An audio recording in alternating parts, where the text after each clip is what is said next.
আজকের কিন্তু তোমাদের আমি দেখাবো টমেটো পাউডার কিভাবে বাড়িতে বানিয়ে স্টোর করে রাখতে হয়। আর সেটা যদি এই ভিডিও দেখো তাহলেই বুঝতেই পারবে কিভাবে এই টমেটো পাউডার বানিয়ে স্টোর করে রাখতে হয়, সেটা দেখে নাও।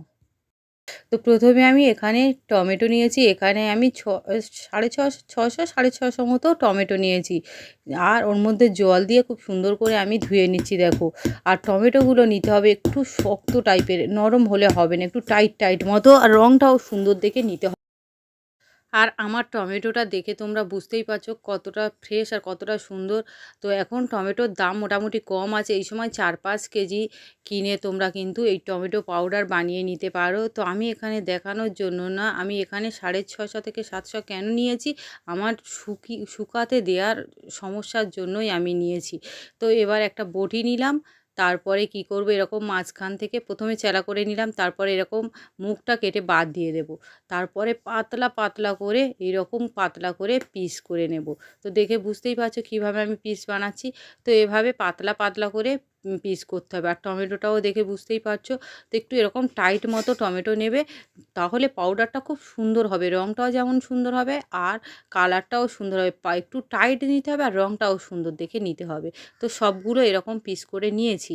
তো এরপরে আমি টমেটোর মধ্যে দিয়ে দেবো 1 চামচ মতো লবণ। খুব বেশি লবণ দেব না, এখানে আমি 1 চামচ মতো লবণ দিয়ে দিলাম। আর এখানে ভিনিগার দিয়ে দেব আমি 1 ছিপি, ওই ছিপির মাপে 1 ছিপি, আর অল্প একটুখানি দিয়ে দেব। তো যেহেতু এটা আমি স্টোর করে রাখবো না, সেজন্য আমি কিন্তু একটু ভিনিগার দিয়ে দেবো, তাহলে জিনিসটা ভালো হবে। আর এইভাবে একটুখানি মানে এই পাত্রটা একটু ঝাঁকিয়ে নিলেই কিন্তু খুব সুন্দরভাবে মিক্সড হয়ে যাবে। তো এরপরে আমি প্লেট নিলাম, প্লেটে এইরকমভাবে সাজিয়ে দিচ্ছি, দেখো, শুকানোর জন্য। তো আমার যাদের ছাদ রয়েছে তারা কিন্তু অনায়াসে 4-5 কেজি এরকমভাবে টমেটো কেটে কিন্তু শুকিয়ে নিতে পারে। দুটো রোদ যদি খুব কড়া রোদ দেওয়া যায়, খুব ভালোভাবে শুকিয়ে যাবে। আমার তো সেরকম পজিশান নেই। তো অ্যালবেস্টারের চালে আর কীভাবে দেবো, তো সেই জন্য আমি প্লেটে করে দিচ্ছি। তো তোমরা পারলে, তোমাদের যদি মানে শুকানোর সমস্যা না থাকে, তাহলে তোমরা কিন্তু একসঙ্গে বেশি পরিমাণ করে নিতে পারো। তো এটা আমি রোদে এবার শুকিয়ে আনবো। তো দেখো, রোদে শুকিয়ে আনার পরে আমি 2 দিন টানা রোদ খাইয়েছি, দেখো এরকম শুকিয়ে গিয়েছে, খুব সুন্দরভাবে শুকিয়ে গিয়েছে। টোটাল এই হয়েছে 650 গ্রাম টমেটো। এবার এটা আমি পাউডার বানিয়ে নেব, তার জন্য আমি মিক্সিং জারের মধ্যে নিয়ে নিচ্ছি।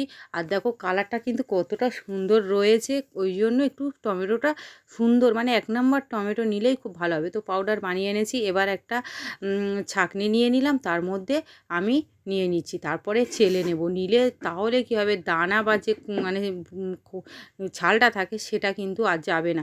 দেখো পাউডার বানিয়ে নিলাম। তো কত সুন্দর কালার পাউডারটার হয়েছে, তোমরা দেখে বুঝতে পারছো। আর এগুলো আমি বাদ দিয়ে দেবো, এগুলো আর লাগবে না। তো ওগুলো মানে খোসা টোসাগুলো আর কি, আর দানা।